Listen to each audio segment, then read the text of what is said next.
పేదరంగ మిత్ర మండలి ట్రస్ట్ పరంగా చందాలు ఏమైనా తీసుకుంటుందా? మేము బయటికి వెళ్ళి మేము ఇలా కార్యక్రమం చేస్తున్నాం, 10 లక్షలు అవుతుంది, మీరు 1,00,000 ఇవ్వండి, మీరు 50,000 ఇవ్వండి, మీరు 10,000 ఇవ్వండి, అలా అడిగి. మచిలీపట్నం జిల్లాకి రంగా గారి పేరు పెడతాం, అంతేకాని విజయవాడకి రంగా గారి పేరు నోచుకోవట్లేదా? ఒక్కసారి ఒక ప్రభుత్వం ఒక జిల్లాకి పేరు అనౌన్స్ చేసినప్పుడు మేము కాంట్రవర్సీకి వెళ్ళి ఆ జిల్లా పేరు తీసేసి మా రంగా గారి పేరు పెట్టాలని. హిందువులకు సంబంధించిన వ్యక్తి వంగవీటి మోహన్ రంగా గారు, క్రైస్తవ సామాజిక వర్గానికి సంబంధించిన అంబేద్కర్ గారు. అంబేద్కర్ గారు క్రైస్తవుడు కాదు సార్, బౌద్ధిస్ట్. అంబేద్కర్ గారు అనే ఒక మహనీయుడిని తెగించి కులాలు మతాలకు ఆపాదించి ఆడకండి. ఆయనకు ఒక నేనైతే దేవుడి స్థానంలోనే చూస్తాను.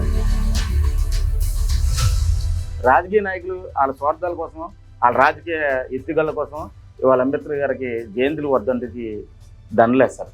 మేము అలా కాదు కదా సార్. అసలు ఎంత దౌర్భాగ్యమైన పరిస్థితి అండి. మహాత్మా గాంధీ గారిని కూడా ఒక సామాజిక వర్గం ఓన్ చేసుకునే పరిస్థితి.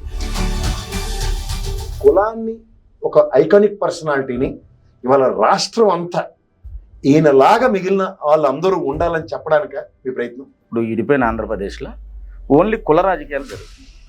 ఒక 2-3 కులాలని కొంచెం ఎడగొట్టే ధోరణి. జిల్లాకి రంగా గారి పేరు పెట్టడం కోసం మీ రాజకీయ ఆల్రెడీ చంద్రబాబు నాయుడు గారిని కలిసి కమిట్మెంట్ తీసుకున్నాను, ఎట్టి పరిస్థితుల్లో రంగా గారి పేరు పెడతాను ఒక జిల్లా. కానీ అందరికీ నమస్కారం. ఇవాళ మైరా మీడియాలో ఒక విశిష్ట అతిథి తను పుట్టిన ఊరికి వన్నె తీసుకురావడానికి తన పుట్టిన ఊరు పేరునే తన ముద్దు పేర్లుగా మలుచుకొని ఊరికి ముద్దు చేస్తూ తన ముద్దు పేరుని ఊరికి తగిలించుకొని మొత్తం రాష్ట్రం అంతా అతని పేరు కాలపాలెం బుజ్జిగా అభివర్ణిస్తున్న అతనిలో ఒక తెలియని దేశభక్తి, అతను చదువుకుంటున్న రోజుల దగ్గర నుంచి సేవా తత్పరతకి స్ఫూర్తి ప్రదాత అయిన మదర్ తెరిసా గారి విగ్రహ ఆవిష్కరణతో అతని దేశభక్తి, అంటే దేశం కోసం పరితపించే వాళ్ళ మీద యొక్క గౌరవం అన్నది అతను చదువుకున్న రోజుల్లోనే అతని ప్రస్థానం. సాధారణంగా ఉండిపెట్టిలో డబ్బులు దాచుకుంటారు, కానీ అలా రూపాయి దాచిన దాంతో 3,600 రూపాయలు ఆ రోజుల్లో. నాకు ఇది మండల బుద్ధప్రసాద్ గారు అని ఆయన చెప్తే తెలిసింది. అంటే నేను అనుకుంటూ ఉంటాను, ఈ రోజుల్లో దేశభక్తి గురించి ఏది పెడితే అది మాట్లాడుతున్న వాళ్ళ దగ్గర ఏంటి ఇతను అవుట్ ఆఫ్ ద బాక్సా అని అతనితో నా ప్రయాణం. నేను చాలా డిబేట్లో అతనితో పార్టిసిపేట్ చేయడం కూడా జరిగింది. అలాంటి విశిష్ట అతిథితో ఇవాళ నా ఇంటర్వ్యూ. నమస్తే బుజ్జన్న. నమస్తే. ఏందన్నా కాలపాలెం బుజ్జన్న అని నీ ముద్దు పేరుని మీ ఊరిని ముద్దుగా పిలుచుకునే పరిస్థితి క్రియేట్ చేసావు, కానీ అసలు నీ పేరేంటో ప్రజలకు తెలియాల? నా పేరు వచ్చి పన్నాస పూర్ణచంద్రరావు. నిక్ నేమ్గా మా డాడీ వాళ్ళందరూ బుజ్జి అని పిలిచేవాళ్ళు. నేను పెట్ నేమ్ కదా. ఇంకా దాన్ని నేను కైకలూరులో ఇంటర్ చదువుతున్న రోజుల్లో మా అమ్మమ్మ తాతయ్య మండవల్లి మండలం చావిలిపాడు అనే గ్రామంలో రేషన్ దుకాణం ఉండేది. ఆ రేషన్ దుకాణంలో నేను రేషన్ రాష్ట్రం జరుగుతూ ఉండేది. సండే కానీ లేకపోతే ఒత్తులు ఉన్నప్పుడు పార్ట్ టైం జాబ్ ఒక రకంగా నేను రాస్తూ ఉండేవాడిని. అప్పుడు నాకు మంత్లీ ఉన్నాయి జస్ట్ ఖర్చుల కోసం 500, 1000 అలా ఇచ్చేవాళ్ళు. ఆ ఇచ్చిన ఫస్ట్ ఏంటంటే నా ఫస్ట్ సంపాదన అనుకోండి, లేకపోతే నేను చూసిన ఫస్ట్ డబ్బులు అనుకుని ఉండే. ఆ ఫస్ట్ నేను అమౌంట్తో అదే గ్రామంలో ఉన్న మదర్ తెరిసా వృద్ధులాశ్రమంలో నా మొట్టమొదటి కార్యక్రమం 2004లో ప్లేట్లు, గ్లాసులు, ఫ్రూట్స్, రైస్ ఇవ్వడం జరిగింది. అప్పుడున్న నా ఉన్న ఫెసిలిటీస్ని బట్టి అది చిరంజీవి ఫ్యాన్స్ నియోజకవర్గ అధ్యక్షుడిగా ఆ రోజున ఉన్నా 2004లో. అంటే అప్పుడు చిరంజీవి గారి పరంగా చూసుకుంటే ఆయన సేవా తత్పరతకి ఆయన బ్లడ్ బ్యాంక్ పెట్టడం, కానీ దానికన్నా ముందు నుంచే మీ ప్రస్థానం? దానికన్నా ముందు 2004 నుంచే నాకు ఇలాగ అంటే నేను చాలా నేను మిమ్మల్ని కంపేర్ చేయట్లే, కానీ మీ సేవా తత్పరతతో చిరంజీవి గారికి స్ఫూర్తినిచ్చారని మాత్రం నేను చెప్పగలను. అయ్యో అంత కాదు కానండి, నాది ఏంటంటే చాలా చిన్న కుటుంబం, నాకు చాలా పల్లెటూరు సంబంధించిన వాతావరణం. నాకు తెలిసిన తర్వాతే మేము ఇప్పుడున్న 5 ఎకరాలు కూడా కొనడం జరిగింది. గతంలో మా నాన్నగారు కూలి పనికి వెళ్ళేవాళ్ళు, నేను కూడా కూలి చేసిన వ్యక్తిని. 7th, 8thలో కూడా నేను పనికెళ్ళి చేసిన వ్యక్తిని. అదే కాకుండా మా నాన్నగారు, తాతయ్య గారు, ఇది మా ఫ్యామిలీ అంతా మ్యాంగో బిజినెస్ చేసేవాళ్ళు సార్. అంటే తోటలు తీసుకుంటాం, కష్టం తెలిసిన కష్టం ఒక రకంగా. నేను అంటే ఇప్పుడు దాకా నేను ఇంత నన్ను ఎవరు అడగలేదు, ఓన్లీ విగ్రహాల కోసం అడగటం ఇవన్నీ చెప్పడం జరిగింది. విగ్రహాల కన్నా ముందు నేను అదే సార్ మూలం కావాలి కదండి. నా మూలం చెప్తున్నా సార్ మీకు. నేను ఇంటర్ ఫస్ట్ ఇయర్ చదువుకుంటా కూడా మా నాన్నగారు తోటలు కొని, అంటే మాది ఎలా ఉంటుందంటే తోటలు కొని మామిడికాయలు కోసి కావేసి ఆ చుట్టుపక్కల ఉన్న గ్రామాలకి సైకిల్ మీద వెనకాల ఒక గంప ఎదలో 2 గంపలు కట్టుకుని అమ్ముకొచ్చేవాళ్ళం. ఎర్లీ మార్నింగ్ వెళ్ళి అమ్ముకొచ్చేవాళ్ళం 10-11 అయ్యేసారి. మళ్ళీ భోంచేసి కొంచెం తోటలో అడ్డు ఇటు తిరిగి మళ్ళీ ఈవినింగ్ 4-5కి వెళ్ళి మామిడికాయలు అమ్ముకుని వచ్చిన వ్యక్తిని నేను. అంతేగాని నా స్వతహాగా నేను రిచ్ ఫ్యామిలీ కాదు, ఇప్పుడు కూడా నేను రిచ్ ఏం కాదు సార్. అలాంటి కుటుంబం మాది. అలాగే నాకు కొత్తలో ఇంటర్ ఫస్ట్ ఇయర్లో మామిడికాయలు వేసుకెళ్తుంటే అప్పుడు డ్రాయిలు వేసుకునేవాళ్ళం. డ్రాయిలకి మొఖాలు కొట్టిపోయాయండి ఎదరు గంపలు, బ్లడ్ వచ్చేది. అంత కష్టపడి నేను పైకి వచ్చాను. నేను అక్రమ సంపాదనతో పైకి రాలేదు, అడ్డగోలుగా కూడా పైకి రాలేదు సార్. అంటే నాకు మీ గురించి నేను బుద్ధప్రసాద్ గారిని అడిగినప్పుడు చెప్పిన మాటలు ఏంటంటే, ఇంత చిన్న పిల్లాడు ఈ విగ్రహం అన్న దాని దగ్గర నేను ఎప్పుడైతే కనెక్ట్ అయ్యానో ఆయన మాట్లాడుతున్నప్పుడు అన్నది ఏంటంటే, సేవా తత్పరతకి ప్రభావితం అవడం వేరు, ఆ సేవ చేయడం వేరు. నేను అది చూసాను ఈ కుర్రాల్లో ఉన్నాడు. అది ఎంతవరకు సముచితం నాకు ఇప్పుడు మీతో మాట్లాడుతుంటే నాకు అర్థమవుతుంది. ఎందుకంటే సాధారణంగా మనం ఇప్పుడు ఉదాహరణకి మదర్ తెరీసా గారు ఆవిడ చేసిన సేవని ఈ రోజు కూడా చరిత్ర కొనియాడుతూనే ఉంటారు. అవును సార్. ఎందుకంటే ఆ కుష్టి వ్యాధిగ్రస్తులకి అలాంటి వాళ్ళని ఆవిడ చేసిన సేవని మీరు ప్రభావితం అయ్యారంటే ఆ మహామూర్తిని విగ్రహ ప్రతిష్టతోనే మీ నా విగ్రహ ఆవిష్కరణ అనేది మదర్ తెరీసా గారితోనే నా ప్రస్తావన అండి. ముద్దుప్రసాద్ గారు అంత మాట్లాడతాకి ఆయనకి చాలా అభినందనలు ముందుగా. ఎందుకంటే ఆయన మాట్లాడదగ్గల కారణాలు ఏంటంటే సార్, అప్పట్లో ఉన్న ఎర్నేని రాజా రామచంద్ర గారు మా ఎమ్మెల్యే గారు నా గురించి నేను వెళ్ళి, అంటే మదర్ తెరీసా విగ్రహం గురించి నేను చాలా ఫైట్ చేశాను సార్. నేను అంత ఫేమస్ అవుతా గల కారణం ఏంటంటే, కైకలూరు నియోజకవర్గం హెడ్ క్వార్టర్లో అప్పుడున్న ఎంఆర్ఓ ఎండిఓ అలాగే పోలీస్ స్టేషన్ గ్రౌండ్స్లో నేను మదర్ తెరీసా గారి విగ్రహం పెట్టాలని ఆ రోజుల్లో కలెక్టర్ గారిని 2004-05లో కలెక్టర్ గారికి వీళ్ళందరికీ ఇలా ఆర్ఎంబిఓలకి మొత్తం ఇరిగేషన్ వాళ్ళకి అందరికీ లెటర్స్ అన్ని ఇవ్వడం జరిగింది. ఎమ్మెల్యే గారు కూడా లెటర్ ఇవ్వడం జరిగింది. కానీ అప్పుడు అనేక కారణాల వల్ల రిజెక్ట్ చేశారు ఎవరు మన కలెక్టర్ గారని. అప్పుడు నేను ఇంటర్ సెకండ్ ఇయర్లోకి వచ్చాను. ఇదంతా జరుగుతుంది. ఫస్ట్ ఇయర్లో మొదలెట్టి పవర్స్ సెకండ్ ఇయర్కి వచ్చాను. అప్పుడు రాజబాబు గారు రావడం జరిగింది, మా ఎమ్మెల్యే గారు. మా మేనమామ బాగా క్లోజ్గా ఉంటారండి ఎమ్మెల్యే గారు. నేను కూడా బాగా క్లోజ్. నాకు పొలిటికల్ ఇంటర్ ఫస్ట్ ఇయర్ నుంచి మొదలు అనుకున్నాను అసలు పొలిటికల్గా అయితే. రాజకీయ కూడా అరగేయడం ఏం చేయలేదు, కానీ నాకు బాగా టచెస్ ఎక్కువ అండి. కుర్రాడు మంచోడనో లేకపోతే బుజ్జి అనో అలాగా నోటెడ్ అయ్యేది. కాబట్టి నేను ఎమ్మెల్యే గారితో సార్ ఇలాగ జరిగింది నాకు అంటే, ఇవన్నీ కాదు నువ్వు జూనియర్ కాలేజీలో పెట్టుకో, నీకు నేను లెటర్ ఇస్తున్నాను, ఎవరు అక్కర్లేదు, నువ్వు దిమ్మ కట్టేసి పెట్టేసి విగ్రహం అన్నాడు అని. ఎవరితో ఓపెనింగ్ అని అడిగాను. అంటే ఇంకెవరు ఉన్నారు, మనలో బుద్ధప్రసాద్ గారిని తీసుకొద్దాం అన్నాడు. అయ్యి బాబా ఆయన అయితే హ్యాపీ అండి అంటే అక్కడే ఈ 10 minutesలో మొత్తం అయిపోయింది సార్. మినిస్టర్గా ఉన్నారు ఆయన. ఫోన్ చేశారు ఈయన రాజబాబు. అప్పుడు రాజబాబు గారు చెప్పిన విధానానికి మండల బుద్ధప్రసాద్ గారికి బాగా ఎక్కింది. చాలా చిన్న వయసు, ఎప్పటి నుంచో 1 సంవత్సరం నుంచి పోరాటం చేస్తున్నాడు మదర్ తెరీసా విగ్రహం పెట్టాలని. మీరు రావాలి పలానా మే 19వ తారీఖు అనుకుంటే, కాదు నేను జూన్లో వస్తాను, నాకు కొన్ని ఇది ఉన్నది. జూన్ 9వ తారీఖున 2006లో అది పెట్టడం జరిగింది సార్. జూన్ ఆయన ఏమన్నారంటే, ఒకే ఒక మంది నేను వస్తాను, మీరు పెట్టుకోండి, బుజ్జి నాకు దగ్గర రావక్కర్లేదని. కానీ నేను ఇన్విటేషన్ తీసుకెళ్ళినప్పుడు నన్ను చాలా గౌరవించారు మళ్ళీ బుద్ధప్రసాద్ గారు. ఆయన వచ్చినప్పుడు ఆయన మీటింగ్లో ఒక మాట మాట్లాడారు సార్. నా ప్రస్తావన నుంచే ఏంటో నేను సక్సెస్లో ఉన్నాను. ఎందుకంటే ఆ రోజున నా మిత్రులందరం కలిసి ఆ రోజు నా విగ్రహం పెట్టడం జరిగింది కైకలూరులో. ఆ మీటింగ్లో వచ్చి ఆయన, గతంలో ఇందిరాగాంధీ గారికి వచ్చిన జనాన్ని ఇవాళ నేను ఇక్కడ చూశాను, నా జన్మ ధన్యం అయిపోయింది మదర్ తెరీసా విగ్రహాన్ని నేను నాతో ఆవిష్కరించడం అని చెప్పినప్పుడు నేను చాలా ఆనందపడ్డా. ఎందుకంటే ఇంత మంచి కార్యక్రమం, ఇంత పెద్ద కార్యక్రమం నా స్నేహితులందరితో కలిసి నేను చేశాను. అలాగే నా స్నేహితులు కానీ ఆ రోజున ఉన్న చిరంజీవి ఫ్యాన్స్ అందరూ నాకు సహకరించారు. నియోజకవర్గంలో ఉన్న అన్ని మండలాల నుంచి ఆ రోజున చిరంజీవి ఫ్యాన్స్గా మదర్ తెరీసా విగ్రహం పెట్టడం జరిగింది. ఫ్యాన్స్ అందరూ వచ్చి ఆ రోజున ఆ కార్యక్రమాన్ని భారీ సక్సెస్ చేశారు సార్. నేను అంటుంది ఓకే, మీరు ఇదంతా ఒక ఎత్తు. ఎవరికైనా వాళ్ళ ఉదాహరణకి మదర్ తెరీసా గారితో మీరు ప్రభావితం అయ్యారు, ఆవిడ విగ్రహం ప్రతిష్ట. ఈ పరిణామాల్లో మీరు రాధారంగా మిత్రమండలి అని నిజంగా ఆయన్ని రాష్ట్రంలో కాపు సామాజిక వర్గం అయితే ఒక ఆరాధ్య దేవుడి కిందే అభివర్ణిస్తారు. నేను రాధా గారిని చూశాను, రంగా గారిని చూసే అంత అదృష్టం లేదు, కానీ ఆయన గురించి తెలుసుకునే అంత ఔన్నత్యాన్ని కలుగు చేసుకున్నాను. నేను ఆయన్ని నిజంగా చెప్తున్నాను, ఆయన విషయాలు నేను ఎప్పుడైతే విజయవాడ పరిసర ప్రాంతాల్లో నేను జర్నలిజం చదివి ఆయన గురించి తెలుసుకున్న విధానం తెలిసిన తర్వాత దట్ కమిట్మెంట్ ఆయనలో ఉన్నది. ఏంటంటే మాట ఇస్తే వెనకెళ్ళి. నేను రాజశేఖర రెడ్డి గారితో అనుకుంటుండేవాడిని, మాట ఇస్తే మడమ తిప్పని రాజశేఖర రెడ్డి లాంటి మనస్తత్వం ఆయనకు కూడా ఉంది అన్నది నేను చాలా ఉదాహరణలతో సైతం నేను చాలా డిబేట్లో కూడా మీతో చెప్పిన ఉదాంతాలు. కానీ నాకు ఆయన పట్ల ప్రభావితమైన మీరు రాధా రంగా మిత్ర మండలి త్రూగా నాకు తెలిసి చాలా విగ్రహాలు రంగా గారిది కానీ అంబేద్కర్ గారు కానీ, నిజంగా నేనైతే దేవదేవుడే అనుకుంటాను అయ్యయ్యో. అంబేద్కర్ గారు.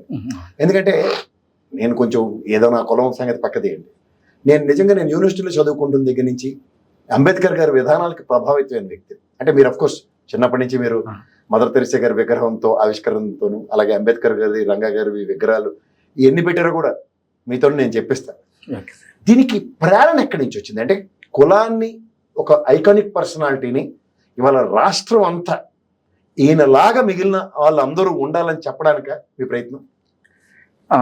ఒకటి సార్, నేను ఆయనలాగా కులం అంతా ఉండాలని కాదు కానీ సార్, నా ఉద్దేశం ఏంటంటే ఈ ఈ నేను గత 10-15 సంవత్సరాల నుంచి చూస్తుంది ఏంటంటే మా మా ఇప్పుడు ఇడిపోయిన ఆంధ్రప్రదేశ్లో ఓన్లీ కుల రాజకీయాలు జరుగుతుంది. ఒక 2-3 కులాలని కొంచెం ఎడగొట్టే ధోరణిలో ఈ 2-3 కులాలని కలవనకుండా ఉండాలనే ఉద్దేశంతో రాజకీయాల్లో కామన్గా జరుగుతున్నాయి. నా ఉద్దేశం ఏంటంటే సార్, ఇలాగ చేస్తున్నప్పుడు రంగా గారు అనే వ్యక్తి ఒక కులానికి సంబంధించిన వ్యక్తి కదని అందరికీ తెలుసు ఓపెన్గా. దానికి ఉదాహరణ ఏంటంటే ఆ రోజున మర్డర్ చేసిన డేటు డిసెంబర్ 25 క్రిస్మస్ పర్వదినం నైట్ చేశారు. ఎందుకంటే క్రిస్టియన్ సోదరులు, ఎస్సీ సోదరులు ఆ రోజున తక్కువ మంది ఉంటారు రంగా గారితో, లేకపోతే వాళ్ళు ఉండరనే ఉద్దేశంతో ఆ రోజున అటాక్కి ఆయన ప్రత్యర్థులు పన్నాగం పన్నారు. అందులో వాళ్ళు ఆయన్ని తెలుగు ప్రజల నుంచి శారీరకంగా, భౌతికంగా దూరం చేశారు. కానీ తెలుగు ప్రజలు దేశంలో ఉన్న తెలుగు ప్రజల మనసులో నుంచి వంగవీటి మోహన్ రంగా గారిని వాళ్ళు దూరం చేయలేకపోయారు.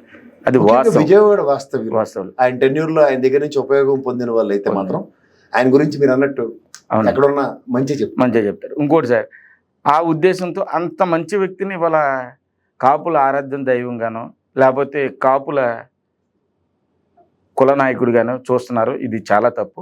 ఆయనతో అందరూ ఉన్నారు. అలాగే ఈ రోజున కూడా నాతో కూడా నేను చాలాసార్లు చెప్పాను సార్, నాతో ఎక్కువ ఎస్సీ సోదరులు అలాగే నడుస్తారని. నేను ముఖ్యంగా ఈ వంగవీటి ఫ్యామిలీకి అటాచ్డ్ అవటానికి మా ఊర్లో మొట్టమొదటి విగ్రహం పెట్టారు కాలపాలెంలో. అది కాకుండా నేను ఇంటర్ సెకండ్ ఇయర్ అయిపోయాక నేను పొలిటికల్గా అందరూ తెలిసినప్పుడు నాకు ఒక దగ్గరికి వచ్చి యాదవుల కుర్రాడు, నేను విజయవాడ గ్లోబల్ కాలేజీలో చదువుతున్నాను, నాకు ఇబ్బందిగా ఉంది, వాళ్ళు సర్టిఫికేట్స్ ఇవ్వట్లేదు, నాకు అక్కడ పడట్లేదు, నేను హాస్టల్ జాయిన్ అయ్యాను, నాకు ఇబ్బంది పడుతున్నాను అని చెప్తే నేను ఆ రోజున వంగవీటి ఫ్యామిలీని ఆశ్రయించడం జరిగింది. అప్పుడు వంగవీటి శంతన్ కుమార్ గారు ఫామ్లో ఉన్నారు. వంగవీటి శంతన్ కుమార్ గారికి దగ్గరికి వెళ్ళి నేను చెప్పడం జరిగింది. చెప్తే శంతన్ కుమార్ గారు ఇమ్మీడియట్లీ ఆయన కారు ఇచ్చి పంపించి యాదవుల కుర్రాడికి మాట్లాడిచ్చి అక్కడ మొత్తం క్లియర్ కట్గా చేసి, నీకు పడపోతే ఇంటికాడ నుంచి చదువు, ఈ ఇయర్కి మట్టికి ఎగ్జామ్స్ వచ్చి రాయమనండి, మేము ఎగ్జామ్స్ దగ్గర ఉండి రాయిస్తాం, ఇబ్బంది లేదని చెప్పి ఆ రోజున సెట్ చేయడం జరిగింది. అక్కడి నుంచి నా ప్రస్థానం మొదలయ్యి నేను రంగా గారి విగ్రహం పెట్టాలనే ఉద్దేశంతో శంతన్ కుమార్ గారి దగ్గరికి వెళ్ళి ఇలా రంగా గారి విగ్రహం పెట్టాలనుకున్నాను సార్. అంటే సరే పెడదామన్నారు. ఆ రోజు నుంచి రంగా గారి విగ్రహాలు పెట్టడం, పెట్టిన కాడల్లా అన్నదాన కార్యక్రమాలు పెడతాం, రంగా గారి గొప్పదనాలు చెప్తాం, రంగా గారి కులనాయకుడు కాదని చెప్తాం, రంగా గారి విగ్రహాలు పెట్టేటప్పుడు మీరు ఎప్పుడు బ్యానర్స్ మీద కానీ వాటి మీద కానీ బడుగు బలహీన వర్గాలు ఆశాజ్యోతి వేయండి, ఒక కులనాయకుడు అని వేయొద్దని చెప్పడం, అలాగే రంగా గారి విగ్రహాలకి ఎస్సీ సోదరులను తీసుకురావటం, అలాగే మేము అంబేద్కర్ గారి విగ్రహాలు ఇవాళ కొత్త, మీరు గత కొన్ని సంవత్సరాల నుంచి కదండి మన సమాజంలో చాలా మనం పుట్టిన కాడి నుంచి చూడండి సార్, ఏ కాపు వ్యక్తి అంబేద్కర్ గారి విగ్రహం డొనేట్ చేయలే. ఒకవేళ డొనేట్ చేశాడనుకోండి ఆ వ్యక్తి ఆ నియోజకవర్గానికి సంబంధించో, ఆ గ్రామానికి సంబంధించో వ్యక్తిగత ప్రయోజనాల కోసమో, లేకపోతే రాజకీయ స్వలాభం కోసమో ఇవాళ అలాంటి విగ్రహాలు డొనేట్ చేయడం జరుగుతుంది. నేను ఏ రాజకీయ ప్రయోజనాల కోసం కానీ, ఏ వ్యక్తిగత స్వలాభాల కోసం కానీ నేను చేస్తే నా గ్రామం కాదు, నా నియోజకవర్గం కాదు, అలాంటి చోట్ల నేను విగ్రహాలు ఇవ్వడం జరిగింది. అంటే దీని సారాంశం ఏంటంటే కులాలని కలపాలి. రంగా గారిని ఒక ఔన్నత్యం కలిగిన వ్యక్తి, కుల మతాలకు అతీతంగా చూసినంత సామర్థ్యం ఆయన్ని మీ రాధా రంగా మిత్రమండలి త్రూగా సమాజానికి ఒక మెసేజ్ కాన్సెప్ట్లో ఆయన విగ్రహ ఆవిష్కరణ త్రూగా తెలియజెప్తున్నారు. 100% ఆయన ఒక కుల మతాలకు అతీతంగా చూడవలసిన ఐకానిక్ పర్సనాలిటీ. అవునండి. ఎందుకంటే మీరు ఎప్పుడైతే అంబేద్కర్ గారి విగ్రహంతో పాటు ఆయనకి కూడా అదే సముచిత స్థానాన్ని ఇవ్వడానికి మీ ప్రయత్నంలో అవునండి ఖచ్చితంగా మంచి జరగాలి. నేను ఎందుకంటున్నానంటే 2025 సంవత్సరంలో ఉండి కూడా మనం ఇంకా కులాలు మతాల గురించి అది నాది. ఎందుకంటే ఆయనతోనే ప్రయత్నం మొదలైంది. ఆయన భార్యని వేరే కుల inter caste marriage inter caste marriage చేసుకుని ఒక ఆదర్శ పురుషుడిగానే ఉన్నాడు అప్పుడు. ఇంటర్ క్యాస్ట్ మ్యారేజ్ చేసుకుంటంతో కాకుండా సార్, అదే రత్నకుమారి గారి సోదరుడైన చెన్నుపాటి సీను గారు, ఆయన సామాజిక వర్గం వేరుగా. మరి ఒకవేళ అంటే బయట జరుగుతున్న టాపిక్లు బట్టి ఈ రెండు కులాలు వేరు, ఈ రెండు సామాజిక వర్గాలు వేరు అంటున్నారు కదా సార్. మరి అదే చెన్నుపాటి సీను గారి వాళ్ళ అదే కాపు నాయకులు మనం ఈ కొంతమంది చెప్పుకునేదట్టుగా బడుగు బలహీన వర్గాల ఆశాజ్యోతులైన రాధా గారి, రంగా గారి పేర్లు పెట్టి రాధా రంగ మిత్రమండలి అనేది వ్యవస్థాపించింది చెన్నుపాటి సీను గారు అని. ఆయన ఏ సామాజిక వర్గం అండి? అదే నేను అన్ని సామాజిక వర్గాలు కలుపుకెళ్ళాలనే ఉద్దేశంతోనే రంగా గారి గురించి నాలాంటి వాడు కూడా మాట్లాడగలుగుతున్నాడు అంటే అంతే కదా ఆయన ఆ రోజుల్లోనే ఒక మార్క్ క్రియేట్ చేశాడు. మనం ఇవాళ కులరహిత సమాజం అంబేద్కర్ గారు ఎలా ఆలోచించారో అలా కులరహితంగా మనం ఉండాలి అంటే ఫస్ట్ ఇప్పుడు కందుకూరి వీరేశలింగం గారు కానీ లేదా రాజా రామ్మోహన్ రావు గారిని వాళ్ళ సంఘ సంస్కర్తల కింద వాళ్ళు ఆవిష్కరించబడినప్పుడు ఫస్ట్ వాళ్ళు ఆచరించి చూపించారు. సో అలాగే ఆచరించి చూపించిన రంగా గారి మార్గంలోనే మీరు నడుస్తున్నాం. సో ఖచ్చితంగా ఇక్కడ తెలుసుకోవాల్సిన విషయం ఏంటంటే మీరు ఈ విధమైన సేవా తత్పరతను చాటుకుంటూ ఉన్న దగ్గర మీ ఫైనాన్షియల్ ఎబిలిటీ ఎక్కడి నుంచి వస్తుంది సార్? నాది నేను ఇంటర్ అయిపోయాక 2009, 2010లో మా మావయ్య గారు రోడ్డు కాంట్రాక్టులు చేసేవాళ్ళు. నన్ను కూడా కాంట్రాక్ట్ రిజిస్ట్రేషన్ చేయించి క్లాస్ 5 అండి. నేను క్లాస్ 5 రిజిస్ట్రేషన్ చేసి నా మీద నేను మా మావయ్య గారి పేరు మీద వర్క్స్ చేసేవాళ్ళు. తర్వాత 4 years తర్వాత నువ్వు సపరేట్ చేసుకో, నువ్వు సెటిల్ అవ్వాలి కదని దీంతో నాకు సపరేట్ రిజిస్ట్రేషన్ ఉంది కాబట్టి నేను కాంట్రాక్ట్ లైసెన్స్ మీద రోడ్స్ అవన్నీ గత సుమారు పెళ్ళయి 18 సంవత్సరాలండి. నేను 20 సంవత్సరాల నుంచి కాంట్రాక్టులు చేస్తున్నాను, రోడ్ కాంట్రాక్ట్లు కానీ అవి కానీ. ఒక 5 years నియోజకవర్గం అంతా సివిల్ సప్లై కాంట్రాక్ట్ తీసుకున్నానండి. అంటే ఎమ్మెల్సీ పాయింట్ నుంచి, అదే గోడౌన్స్ నుంచి రేషన్ దుకాణాలకి మనం సప్లై చేయాలి. క్వింటాల్కి ఇంత అని గవర్నమెంట్ మనకి ఇస్తుంది సార్. అది చేశాను. అలాగే రొయ్యల చెరువులు, ఇవే మేము చేసే బిజినెస్లు అండి. రొయ్యల చెరువులు చేయటం, వచ్చిన దాంతో రంగా గారి విగ్రహాలు ఎత్తుతాం. దానివల్ల సాటిస్ఫాక్షన్ ఉండదు. ఎందుకనంటే 1000 కోట్లు సంపాదించిన వాళ్ళు కూడా ఇవాళ పేరు సంపాదించలేరు. నాకు కూడా సార్ రతన్ టాటా గారు లాంటి వ్యక్తి, ఎందుకంటే రతన్ టాటా గారు చనిపోయినా ఆయన పట్టుకెళ్ళింది లేదు, ఆస్తులన్నీ వదులుకుని వెళ్ళాడు. కానీ ఇవాళ మనందరం అంటే దేశం అంతా రతన్ టాటా గారు మంచోళ్ళని చెప్పుకుంటున్నాం. నేను కూడా ఒకటే సార్, నాకు అంతంత పేర్లు అయితే అక్కర్లేదు, కానీ కాలపాలెం బుజ్జి అనేవాడు ఉన్నా లేకపోయినా 10 మంది మన గురించి మాట్లాడుకుంటున్నప్పుడు బుజ్జి మంచోడైనా అనపోయినా పర్లేదు, కానీ వీడు సన్నాసి అని అనుకోకూడదు అనే ఉద్దేశంతోనే నేను ఇవాళ అన్ని కులాలను కలిపి ఈ ఒక తాటి మీదకి తీసుకురావాలని చిన్న ప్రయత్నం చేస్తున్నా. నా వంతుగా ఉన్న జనాభాలో 1%, 2% మార్చగలననే నమ్మకంతోనే నేను ఇవాళ అన్ని గ్రామాల్లో నేను చెప్పేది అది. నేను రంగా గారి కులనాయకుడు కాదు, అలాగే అంబేద్కర్ గారి విగ్రహావిష్కరణలో గత హోమ్ మినిస్టర్ గారి సమక్షంలో నేను చెప్పడం జరిగింది. అంబేద్కర్ గారు ఎస్సీలకి, బీసీలకి ఒక్కరికి రాజ్యాంగం రాయలేదు బాబు, అన్ని కులాలకి రాజ్యాంగం రాశాడు, అందరికీ ఫలాలు అందాలని అంబేద్కర్ గారు రాజ్యాంగం రాశారు. కాబట్టి అంబేద్కర్ గారిని అందరూ గౌరవించాలి అనే ఉద్దేశంతోనే మేము విగ్రహాలు ఇవ్వడం జరుగుతుంది. మంచి చేయాలన్నది ఒక ఎత్తు అయితే మంచిని పంచాలన్నది ఇంకొక ఎత్తు. సో ఈ రెండు కలిపి చేయడం అన్నది రేరెస్ట్ ఫినామినా అంటారు. ఎందుకంటే విగ్రహం ఇవ్వడం అన్నది చాలా మంది ఏం చేస్తారంటే దాతల్లాగా విగ్రహం ఇచ్చేవని చేతులు దొరుకుకోవట్లేదు. కానీ మీరు ఒక మెసేజ్ ఓరియంటేషన్లో ఈ రాధా మిత్ర మండలి త్రూగా ప్రజలకి ఒక సమానతని నెలకొల్పడానికి ఆ రంగా గారి ప్రయత్నం, అలాగే మానబోడు రాసిన రాజ్యాంగం ప్రయత్నం, ఆ ఫలాన్ని మీరు ప్రజలకు చేరడానికి మీరు ఇంత ఆలోచన సరళ ఉన్న మీరు చదువు ఎందుకు ఆపేశారు అర్థంతరంగా? చదువు అంటే ఆ రోజుల్లో చదువు ఎక్కలేదు సార్. ఇది పొలిటికల్ మా మావయ్య గారు ఈ వర్క్స్ చూసుకుంటాం, ఆయనకి ఎవరు లేరు. పొలిటికల్ అంబిషన్స్ అన్న వాళ్ళు మీరు ఎక్కడ కౌన్సిలర్ కింద నిలబడిన ఉదంతాలు అసలు వార్డు నెంబర్ కూడా నిలబడలేదు. భవిష్యత్తులో కూడా నేను పొలిటికల్గా నిలబడను. ఎందుకంటే ఆయనకి ఎమ్మెల్యే గారు రైట్ హ్యాండ్గా మా మావయ్య గారు ఉండేవాళ్ళు, అప్పుడు వైస్ ఎంపీపీగా కూడా ఉన్నారు ఆయన.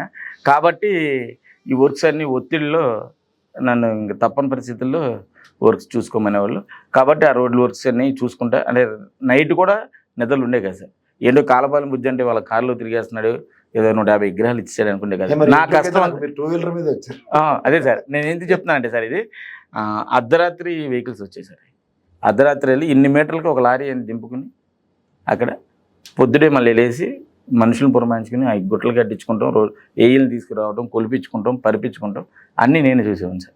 బిల్స్ చేయించుకుంటాం, మళ్ళీ తిరగటం, అంత కష్టాల్లో నుంచి నేను వచ్చా. రేత్రి పగల కష్టపడ్డా సార్ నేను. అంతేగాని కాలపాలెం బుజ్జికి ఈ ఒక్కరోజే ఇంత స్టాండర్డ్గా నేను అవ్వాలి. 0 నుంచి స్టార్ట్ అయ్యాయి. అంటే అందరూ ఒక స్థాయికి వచ్చాక ఎవరైనా చెప్పే మాట ఏంటంటే నేను 0 నుంచి వచ్చాను, నేను కోట్లు సంపాదించాను. అది మటుకి నాదైతే ఈ ఇంటర్వ్యూ చాలామంది చూస్తారు. నా పరిస్థితులు ఏంటో కనీసం మా నియోజకవర్గంలో ఉన్న వాళ్ళకు, నా మిత్రులకు, నా స్నేహితులకు, నా క్లాస్మేట్స్ అందరికీ తెలుసు కాబట్టి ఇది నిజమే మాట్లాడతాడు కాలపాలెం బుజ్జి అని వాళ్ళందరూ అనుకున్నా చాలా సార్. కాలపాలెం బుజ్జి నిజమే మాడతారు కాబట్టి నేను కూడా నా టైం ఇచ్చి మీకు ఇంటర్వ్యూ చేస్తాను. Thank you sir, thank you. అంటే కాలపాలెం బుజ్జి కనుక అబద్ధం ఆడతారంటే మీకు నాకు ఎన్నాళ్ళు కంటిన్యూషన్ ఉండదు. Thank you, thank you. అంటే నేను దేన్నైనా కన్విన్స్ అయితేనే కానీ నేను ముందుకెళ్ళను. అవునండి. నేను మిమ్మల్ని ఎప్పటి నుంచో ఫాలో అవుతున్నాను. అవును. మీరు యొక్క త్యాగ తత్పరత ఏదైతే ఉందో, విగ్రహ ఆవిష్కరణలు కానీ దాంట్లోంచి ఒక మెసేజ్ ఓరియంటేషన్ ఎప్పుడైతే మీరు డెలివరీ చేద్దాం అన్న కాన్సెప్ట్ డ్రైవ్ చేస్తున్నారో దానికి నేను ప్రభావితమయ్యాను. థ్యాంక్ యూ అండి. రెండోది నేను అంటుంది ఏంటంటే ఈ ఆర్థిక మూలాలని సమసమాజ నిర్మాణం కోసం మీ ప్రయత్నంగా మీరు ఇందాక అన్నారు 1% మారినా చాలు అన్నారు. సో ఈ మార్పు అన్నది ప్రయత్నిస్తేనే కానీ ఎప్పటికీ రాదండి. ఆ ప్రయత్నం మీతో మొదలైంది. అవునండి. సో ఈ ప్రయత్నంలో మీకు నేను అంటుంది ఏంటంటే ఇప్పుడు చూడండి, మీ మామయ్య గారికి మీరు చేదోడుగా ఉన్న ప్రస్థానం నుంచి అలా మీకు ఎవరైనా చేదోడుగా వచ్చే ప్రస్థానం వచ్చినప్పుడు రాజకీయ అరంగేట్రం పట్ల ఆలోచన ఏమైనా ఉందా? నేను రాజకీయంగా ఎందుకనండి సార్, రాజకీయాలకు మొన్న 2024 ఎలక్షన్లో నేను రాజకీయ ప్రస్థానం మొదలుపెట్టాను. బీజేపీలో జాయిన్ అవ్వడం జరిగింది. దానికి కూడా గల కారణం ఏంటంటే మా ఎమ్మెల్యే గారు మీకు తెలిసే ఉంటుంది, కామినేని శ్రీనివాస్ గారు. చాలా పెద్ద వ్యక్తి, ఎవరితో అయినా డైరెక్ట్ మాట్లాడగల సత్తా. అలాగే ఈ కూటమి ఏర్పడతాకి పవన్ కళ్యాణ్ గారు ఎంత కృషి చేశారో, చంద్రబాబు నాయుడు గారు పవన్ కళ్యాణ్ గారు కలవటానికి రథసారథి, మొత్తం కర్త కర్మ క్రియ మొత్తం పవన్ కళ్యాణ్ గారు, చంద్రబాబు నాయుడు గారు, కామినేని శ్రీనివాస్ గారు. నాకు తెలిసినంత వరకు ఏంటంటే తెలుగుదేశం ఉంటేనే ఆయన గెలుస్తాడు. అలాగే కాదు సార్. అంటే ఆయన అంటే అక్కడ మంచి వ్యక్తి సార్, లంచాలు కానీ డబ్బులు కాసిపడే వ్యక్తి కాదు. కాబట్టి ఆయన చుట్టూ ఉంటే ఇంకెక్కడ లంచాలు వస్తాయి. అలాగే కాదు సార్, చాలా మంచి వ్యక్తి. ఇంకా ఆయన ఉన్నబట్టి నేను ఆల్రెడీ చంద్రబాబు నాయుడు గారిని కలిసి కమిట్మెంట్ తీసుకున్నా, ఎట్టి పరిస్థితుల్లో రంగా గారు పేరు పెడతాను ఒక జిల్లా కానీ. కాబట్టి వీళ్ళందరూ ఒక ప్యానల్లో ఉన్నారు కాబట్టి, వీళ్ళందరూ మాటిస్తే తప్పరు కాబట్టి ఎట్టి పరిస్థితుల్లో వీళ్ళు చేసి పెడతారనే ఉద్దేశంతో నన్ను అడిగినప్పుడు పార్టీలోకి రమ్మని నేను బీజేపీలో జాయిన్ అవ్వడం జరిగింది సార్. అంటే ఇప్పుడు మీరు రాజకీయ ప్రస్థానం కూడా అంటే ప్రస్థానం అంటే నేనేం పోటీ చేయను సార్. ఏంటంటే దాంట్లో కూడా స్వార్థం లేదు. రాజకీయ అరంగేట్రానికి ఎవరైనా అర్రులు చేస్తారు. అవునండి. పదవి నాకు ఆగి కావాలి, ఈ కావాలి. జిల్లాకి రంగా గారి పేరు పెట్టడం కోసం మీరు రాజకీయ అరంగేట్రం. అవునండి. This is another rarest. అంతేగా సార్. స్వార్థం అన్నది నిస్వార్థపరుడైన బుజ్జికి స్వార్థం అనేది ఎవరైతే ఎంటగడతారో, రాజకీయ ప్రయోజనాలు ఆలోచించేవాడు ఎవడైనా సరే స్వార్థం లేదు బుజ్జికి అన్నది ఒప్పుకుని తెరవలసిన పరిస్థితి వచ్చింది. ఎందుకంటే సార్ నేను ఓన్లీ కూటమితో కలవడం జరిగింది. ఆ రోజున సోమవీర్రాజు గారు అధ్యక్షుడిగా ఉన్నారు, ఆయన గెలిచాను. అచ్చెన్నాయుడు గారిని కలిశాను, చంద్రబాబు నాయుడు గారిని కలిశాను. చెప్పండి, మీ జిల్లా పేరు చెప్పండి. రాబోయే రోజుల్లో అది ఏ విధంగా పరివర్తన చెందబోతుందో చెప్పండి. మచిలీపట్నం జిల్లాకి శ్రీ సొగ్గే వంగవీటి మోహన్ రంగా గారి పేరుని అతి త్వరలో కూటమి ప్రభుత్వం అనౌన్స్ చేయబోతుంది. ఇది రాధారంగ మిత్రమండలి సభ్యులకి, అలాగే రంగా గారి అభిమానులకి శుభపరిణామం. ఎప్పుడు మేము ఈ పేరు పెట్టినందుకు, ఎప్పుడు ఎల్లప్పుడూ ఈ పేరు పెట్టించినందుకు ఈ కూటమికి కృతజ్ఞతలు తెలుపుకుంటూ ఎప్పుడు అలా వెళ్ళడానికల్లా మేము ఉంటాం, ఎన్నింటిగా ఉంటాం. విజయవాడ ప్రస్థానంలో రంగా గారి ఔన్నత్యాన్ని విజయవాడ జిల్లాకి ఎన్టీఆర్ గారి పేరు పెడుతూ అది వైఎస్ఆర్సీపీ చేసింది. అవును. నెక్స్ట్ ఈ కూటమి ప్రభుత్వం మచిలీపట్నం ఒక ద్వారం అంటే విజయవాడకి ఎంటర్ అవ్వడానికి మచిలీపట్నం జిల్లాకి రంగా గారి పేరు పెడతాం. అంతేకాని విజయవాడకి రంగా గారి పేరు నోచుకోవట్లేదా? అంటే ఒకటిసారి ఈ ఎలా ఉందండి సార్, ఇది గత ప్రభుత్వంతో చూసుకుంటే ఒకసారి మనం ఎవరైనా అవ్వచ్చు, ఎన్టీఆర్ గారు కావచ్చు, అంబేద్కర్ గారు కావచ్చు, రంగయ్య గారు కావచ్చు, ఎవరి పేరైనా అవునండి, మనం మేము ఎంత సామరస్యంగా వెళ్తామో మా ఉద్దేశాలు ఏంటంటే దీని ద్వారానే మీకు కూడా అర్థమవుతుంది, ప్రజలకు కూడా అర్థమవుతుంది. ఒక్కసారి ఒక ప్రభుత్వం ఒక జిల్లాకి పేరు అనౌన్స్ చేసినప్పుడు మేము కాంట్రవర్సీకి వెళ్ళి ఆ జిల్లా పేరు తీసేసి మా రంగా గారి పేరు పెట్టాలని కాంట్రవర్సీకి వెళ్ళే వ్యక్తులం కాదు. కానీ అంటుంది అది కాదు. ఇప్పుడు మీరు ఆరాధించే, మీరు గౌరవించే రంగా గారికి మచిలీపట్నం జిల్లాకి పేరు వస్తే సంతోషం.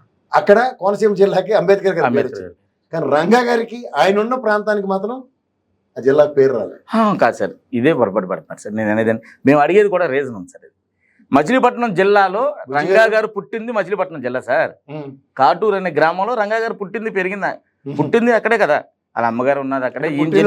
న్యాయం చేస్తారు, న్యాయం చేయాలని కోరుకుంటున్నాను. న్యాయం చేయబడిన ప్రజలకు మాత్రం ఆయన పేరు పెట్టట్లేదు. న్యాయం రాష్ట్రంలో ప్రజలందరికీ చేశారు సార్. ఆయన మన ఒక విజయవాడ గ్రామం అంటే ఒక్కరికి ఆయన ఆపాదించడం correct కాదు. కాలపాలెం బుజ్జి అనే వ్యక్తి ఆయన ఊరికి ఆయన పేరు పెట్టుకున్నారు.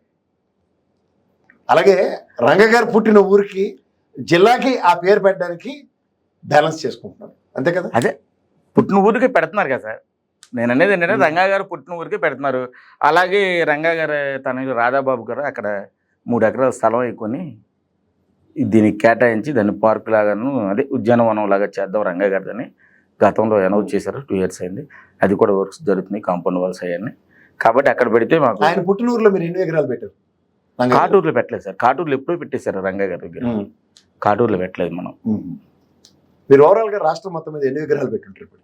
మొత్తం అందరికీ కలిపండి రంగా గారి మొత్తం అన్ని కలిపి మొత్తం అన్ని కలిపి 149 పెట్టాం సార్. అందులో రంగా గారు ఎన్ని పెట్టారు? రంగా గారి వచ్చి 137 పెట్టాం సార్. అంబేద్కర్ గారు ఎన్ని పెట్టారు? అంబేద్కర్ గారి 7 విగ్రహాలు. ఓకే, అంటే ఇప్పుడు నేను ఇంకా బాబు జగజ్జీవనరావు గారిది 1 పెట్టాను సార్. ఓకే, మహాత్మా గాంధీ గారి 2 పెట్టాను సార్. మదర్ తెరిసా గారి 2 పెట్టామండి. ఇంటర్మీడియట్ లో పెట్టింది ఒకటి, మొన్న రీసెంట్గా దేవపుని అబ్దుల్ కలాం గారిది 1 పెట్టాం. ఇంకోటి ఏంటంటే సార్, ఇది మన ట్రస్ట్లో ముస్లింతో సహా అందరూ ఉన్నారు. మేము కొత్త సంకేతం మీరు ఇలాగే అబ్దుల్ కలాం గారి విగ్రహం గురించి ఎందుకు ఆలోచించట్లేదు? పెట్టాను సార్. నేను అదే చెప్తున్నానండి. మా నియోజకవర్గంలో దేవపూడి అనే గ్రామంలో అంటే ఎలాంటి సంకేతం తీసుకెళ్తున్నాం అనేది ఈ మెసేజ్ మీ ద్వారా ప్రజలకు వెళ్ళాలని నేను కోరుకుంటున్నాను సార్. ఎంతోమంది చేంజ్ అవుతారని నా ఉద్దేశం. హిందువులకి అనుకోండి సార్, మామూలుగా ప్రజలు అనుకోండి, హిందువులకు సంబంధించిన వ్యక్తి వంగవీటి మోహన్ రంగా గారు, క్రైస్తవ సామాజిక వర్గానికి సంబంధించి అంబేద్కర్ గారు, ముస్లిం సామాజిక వర్గానికి సంబంధించిన వ్యక్తి అబ్దుల్ కలాం గారు. అంబేద్కర్ గారు క్రైస్తవుడు కాదు సార్, బౌద్ధిస్ట్. అదేలేండి, ఇప్పుడు నడుస్తున్న ట్రెండ్ చెప్తున్నా సార్ నేను. అది విగ్రహాలు ఎవరు పెడుతున్నారో, ఎవరు జయంతులు వర్ధంతులు చేస్తున్నారు ఎక్కువగా అనే దానికోసం ఈ 3 విగ్రహాలని మళ్ళీ చెప్తున్నాను. అంబేద్కర్ అనే ఒక మహానుభావుడు ఒక బౌద్ధ సామాజిక వర్గానికి బౌద్ధ మతం తీసుకున్న వ్యక్తి, అండ్ అతని యొక్క ఔన్నత్యంలో బౌద్ధిజాన్ని ఎక్కువగా ఫాలో అయ్యాడు. రెండోది ఏంటంటే మీరు అన్నట్టు మదర్ తెరిసా గారు క్రిస్టియన్ సామాజిక వర్గంకి రిప్రజెంటేషన్ అంటే యాప్ట్ గా ఉంది. ఇప్పుడు ఎలా ఉంది సార్? ఫస్ట్ మన రెండు అంబేద్కర్ గారు అనే ఒక మహనీయుడిని దయించి కులాలు మతాలకు ఆపాదించి మాడకండి. ఆయనకు ఒక నేనైతే దేవుడి స్థానంలోనే చూస్తాను. మేము అంతకన్నా ఎక్కువ చూడమంటే వీళ్ళు ఎగ్గరేస్తున్నామండి. నేను అనేది ఏంటంటే కొన్ని సామాజిక వర్గాల్లో ఊళ్ళు చేసుకుంటున్నాయి. ఇవాళ మా రాష్ట్రంలో చూడండి సార్, మా రాష్ట్రం చూడండి, ఆంధ్రప్రదేశ్లో ఇవాళ ఎంత ఇదిగా ఉంటుంది. వేరే సామాజిక వర్గాలు ఎవరు, వేరే సామాన్య ప్రజలు ఎవరు చేయరు. రాజకీయ నాయకులు వాళ్ళ స్వార్థాల కోసం, వాళ్ళ రాజకీయ ఎత్తుగళ్ళ కోసం ఇవాళ అంబేద్కర్ గారికి జయంతులు వర్ధంతికి దండలేస్తారు. మేము అలా కాదు కదా సార్. ఎప్పుడు అంబేద్కర్ గారికి మేము కావాలన్నా ఎప్పుడు దేంతో సంబంధం లేకుండా జయంతులు వర్ధంతితో మేము విగ్రహాలు ఇస్తున్నాం, అలాగే చేస్తున్నాం. నేను అనేది ఏంటంటే వీళ్ళ 3 విగ్రహాలు కలిపి ప్రపంచంలో ఎక్కడ పెట్టుండ్రు. నేను పెట్టాను సార్. ఎవరిది? అంబేద్కర్ గారిది, మదర్ తెరిసా, ఇది అబ్దుల్ కలాం గారిది, రంగా గారిది కలిపి పెట్టా మా నియోజకవర్గంలో. అలాగే కొవ్వూరు నియోజకవర్గంలో రంగా గారిది, అంబేద్కర్ గారిది పెట్టాం. అనకాపల్లి జిల్లాలో మహాత్మా గాంధీ గారిది, రంగా గారిది పెట్టాం. అంటే నేనేమంటున్నానంటే సార్, ఈ సామాజిక వర్గాల సంబంధం లేకుండా అన్ని కులాలని కలిపి వెళ్తున్నాం అనేది సాటిస్ఫాక్షన్ మాకుంది ఇవాళ. ఎందుకంటే రంగా గారి విగ్రహాలకి వేరే సామాజిక వర్గాలు వచ్చి దండలేసే పరిస్థితులు గతంలో లేవు సార్, సామాన్యమైన విషయాల్లో. అదే అంబేద్కర్ గారి విగ్రహ ఆవిష్కరణలకి రాజకీయ నాయకులు తప్ప వేరే సామాన్యమైన ప్రజలు వచ్చి వేరే కమ్యూనిటీ వాళ్ళు వేసేవాళ్ళు కాదు సార్. అంటే అవగాహన లేక ఎవరికల్లా ఓన్ చేసుకుని వాళ్ళ మా కులం అంటే రంగా గారి కాపులు, లేకపోతే ఇంకోళ్ళు. అసలు ఎంత దౌర్భాగ్యమైన పరిస్థితి అండి. మహాత్మా గాంధీ గారిని కూడా ఒక సామాజిక వర్గం ఓన్ చేసుకునే పరిస్థితి. అలా ఓన్ చేసుకుంటాం అది కరెక్ట్ కాదు. అందరూ కలిసికట్టుగా ఉండాలి. ఇలాంటి మహానుభావులు ఈ విగ్రహాల దగ్గర కూడా రాజకీయాలు చేయకుండా జయంతుల వర్ధంతులు అందరం కలిపి చేయాలి.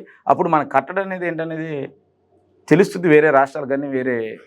మీ రాధారంగ మిత్ర మండలి మొత్తం రాష్ట్ర వ్యాప్తంగా ప్రతి నియోజకవర్గంలోనే ఉందా, లేకపోతే ప్రతి జిల్లాకి ఉందా? ప్రతి జిల్లాకి ఉంది సార్. ప్రతి జిల్లాకి. అలాగే మీరు ఈ మొత్తం రంగా గారిది, అలాగే మదర్ తెరిసా గారిది, అలాగే అంబేద్కర్ గారు మొత్తం 33 జిల్లాల్లో ఇప్పుడు సక్సెస్ఫుల్గా అలా అగ్రిగేట్ జిల్లాకు ఓటనే పెట్టిన ఉదంతాలు ఉన్నాయి. జిల్లాకు ఓటు పెట్టలేదు సార్. ఇప్పుడు ఇటు వచ్చి నెల్లూరు వరకు ఇచ్చాను సార్. ఇటు తెలంగాణలో మన హైదరాబాద్ సిటీలో ఇవ్వడం జరిగింది. ఖమ్మం, కొత్తగూడెం, ఇంకో జిల్లా ఒకటి ఉంది. 4 జిల్లాల్లో తెలంగాణలో కూడా మన విగ్రహాలు ఇవ్వడం జరిగింది. ఇది మీరు ఏమైనా రాష్ట్ర వ్యాప్తంగా విస్తరించడానికి ఏమైనా ప్రణాళిక ఉందా? ఎందుకంటే మీరు రాధారంగ మిత్ర మండలి త్రూగా అందరూ సమానమే అన్న భావాన్ని, కుల మతాలకు అతీతంగా నడవడికని నడవాలి అన్న కాన్సెప్ట్ డ్రైవ్ చేస్తున్నప్పుడు ఇది మొత్తం రాష్ట్రం మొత్తం మీద ప్రతి జిల్లాకి అన్న ప్రాతిపదికని ఎందుకు ఇంకొంచెం ఫాస్ట్ అప్ చేయకూడదు? నేను అదే చెప్తాను సార్. నేను ప్రతి దగ్గర చెప్పేది అది. 2 రాష్ట్రాల్లో రంగా గారి అవ్వచ్చు, అంబేద్కర్ గారి కావచ్చు, బాబు జగజ్జీవన్ రావు గారి కావచ్చు, ఎవరు విగ్రహాలు అడిగినా మేము ఫ్రీగా ఇవ్వటానికి మా చారిటబుల్ ట్రస్ట్ ముందుకు వస్తుంది, ఇస్తాం కూడా. రాష్ట్రంలో ఎక్కడైనా 2 రాష్ట్రాల్లో ఉమ్మడి తెలుగు రాష్ట్రాన్ని దృష్టిలో పెట్టుకుని మేము ఎక్కడైనా విగ్రహాలు ఇవ్వడానికి రెడీగా ఉన్నాం. రాధారంగ మిత్ర మండలి ట్రస్ట్ పరంగా చందాలు ఏమైనా తీసుకుంటుందా? చందా ₹1 తీసుకోలేదు సార్ ఇప్పుడు. విగ్రహాలకి అసలు విగ్రహాలు దేనికైనా కావచ్చు, మేము సేవా కార్యక్రమాలు చేస్తాం సార్, జయంతులు, వర్ధంతులు ఇవన్నీ. వాటికి కూడా ₹1 బిల్లు చందా తీసుకుని ఏం చేయం. అలాగే రంగా గారి మీరు సంపాదించిన డబ్బుల నుంచి వినియోగిస్తారు. చేస్తాం. అలాగే రంగా గారి పేరు మీద టోర్నమెంట్లు పెట్టడం జరుగుతుంది ఒక 20 సంవత్సరాల నుంచి.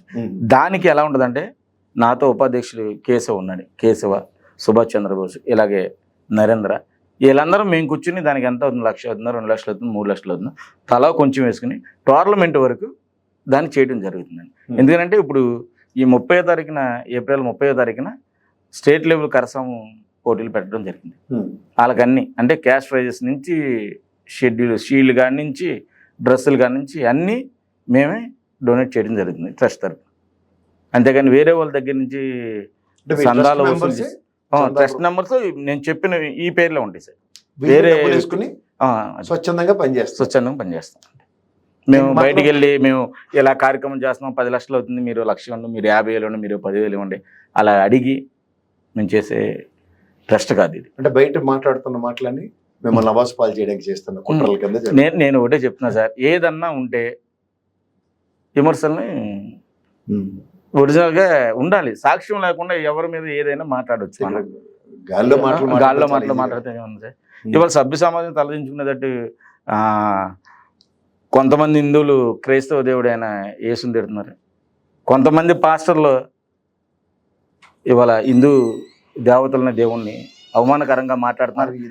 భగవంతుడు అదే సార్, అదే నేను అనేది ఏంటంటే, కొంతమంది అనేవాళ్ళు నన్ను విమర్శించే వాళ్ళు కూడా అలాంటి 1-2 ఉంటారు కాబట్టి వాళ్ళ గురించి నేను పెద్ద పట్టించుకోదలుచుకోవాలి. ఎందుకంటే మా గురువు గారు చెప్తూ ఉంటారు ఇప్పుడు, అసలు నిన్ను విమర్శించకపోతే నువ్వు అసలు ఎదిగినట్టే కాదురా అని.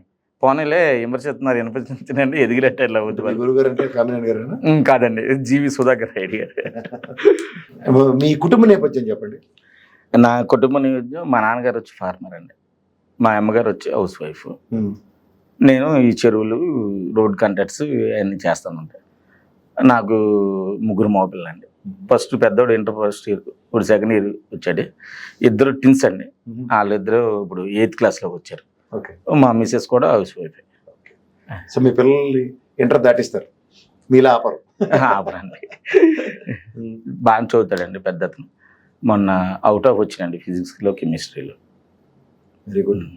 సో ఇలాగే మీ సేవా తత్పరత, మీ రాజకీయ ఉద్దేశం, ఎప్పుడైతే ఆ మహానుభావుడు రంగా గారి పేరుని జిల్లాకి పెట్టడానికి మీ రాజకీయ అరంగేట్రం అని చెప్పిన దాంతో ఖచ్చితంగా నేను కన్విన్స్ అవుతూ, భగవంతుడు మీ సమీకరణాలని ఎలాగైనా సరే సమాజ నిర్మాణానికి మీ వంతుగా చేస్తున్న సాయానికి కృతజ్ఞతలు.